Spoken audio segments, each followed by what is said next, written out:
Tovino Thomas നായകനായെത്തിയ Lal junior അഥവാ gene Paul Lal സംവിധാനം നിർവഹിച്ച ചിത്രമാണ് നടികർ. ചിത്രം തിയേറ്ററുകളിൽ എത്തിയിരിക്കുകയാണ്.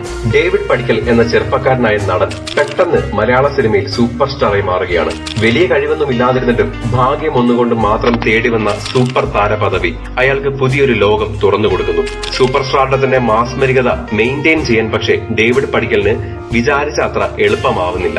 സൂപ്പർ താര പദവിയിൽ ഭാഗ്യം കൊണ്ടെത്തിയ ഡേവിഡ് അത് നിലനിർത്താൻ ശ്രമിക്കുന്നതും അയാളുടെ അഹങ്കാരവും ജീവിതശൈലിയിൽ വരുന്ന മാറ്റങ്ങളും അയാൾക്ക് ചുറ്റുമുള്ള അയാളോട് ചേർന്ന് നിൽക്കുന്നവരുടെ ജീവിതവും യഥാർത്ഥ അഭിനേതാവായി മാറാൻ ഡേവിഡ് നടത്തുന്ന കഷ്ടപ്പാടുകളും ശ്രമങ്ങളും ഒക്കെയാണ് നടികർ എന്ന സിനിമ പറയുന്നത്.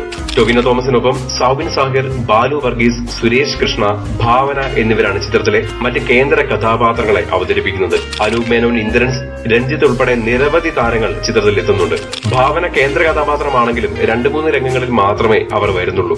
ആദ്യ പകുതി ഡേവിഡിന്റെ സൂപ്പർ സ്റ്റാർ ജീവിതവും കുറച്ച് നർമ്മരംഗങ്ങളും എല്ലാം ചേർന്നങ്ങ് പോവുകയാണ്. രണ്ടാം പകുതിയിലേക്ക് വരുമ്പോൾ കുറച്ച് ഇമോഷണലായും ഡേവിഡിന്റെ ഒരു ട്രാൻസ്ഫോർമേഷനും ഒക്കെയാണ് കാണിക്കുന്നത്. സിനിമയ്ക്കുള്ളിൽ നടക്കുന്ന ഒരു സിനിമയായൊക്കെ തോന്നാം.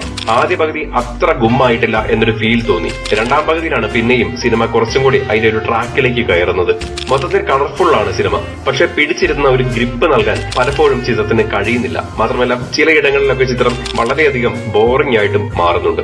എങ്കിലും രണ്ടാം പകുതിയിലെ പല രംഗങ്ങളും, പ്രത്യേകിച്ച് സംവിധായകൻ രഞ്ജിത്ത് വരുന്ന രംഗമൊക്കെ വളരെ മികച്ച രീതിയിൽ തന്നെയാണ് ജീൻ പോൾ ലാൽ അവതരിപ്പിച്ചിരിക്കുന്നത്. ക്ലൈമാക്സും വളരെ മികച്ച രീതിയിൽ തന്നെയാണ് അദ്ദേഹം അവസാനിപ്പിക്കുന്നത്. അങ്ങനെ നോക്കിക്കഴിഞ്ഞാൽ ആദ്യ പകുതിയിൽ നിന്ന് ഇങ്ങോട്ട് പതുക്കെ ചിത്രത്തിന്റെ ഒരു ട്രാക്കിലേക്ക് കയറി അവസാന നിമിഷത്തിലേക്ക് എത്തുമ്പോൾ വളരെ മികച്ച ഒരു അനുഭവം തന്നെ തന്നാണ് നടികർ എന്ന സിനിമ അവസാനിക്കുന്നത്. ആൽവയാണ് ചിത്രത്തിന് ഛായാഗ്രഹണം നിർവഹിച്ചിരിക്കുന്നത്. വളരെ നല്ല വർക്കായിരുന്നു. കളറിങ്ങും VFXും ഒക്കെ എബോവ് ആവറേജ് ആയിട്ട് തന്നെയാണ് എക്സ്പീരിയൻസ് ചെയ്തത്. ആൻഡ് ഗാരി പെരാരിയും നേഹ നായരും ചേർന്നാണ് ചിത്രത്തിന് സംഗീതം നിർവഹിച്ചിരിക്കുന്നത്. മികച്ച പശ്ചാത്തല സംഗീതമാണ് ചിത്രത്തിന് നൽകിയിരിക്കുന്നത്. ഗാനങ്ങളൊക്കെ ഒരു ആവറേജ് ആയിട്ടാണ് തോന്നിയത്. പടം കണ്ടു തീർന്നപ്പോൾ എടുത്തു പറയാൻ തോന്നിയ ഒരു കാര്യം ടൊവിനോ തോമസ് എന്ന നടന്റെ ലുക്ക് തന്നെയാണ്. ഒരു രക്ഷയുമില്ല.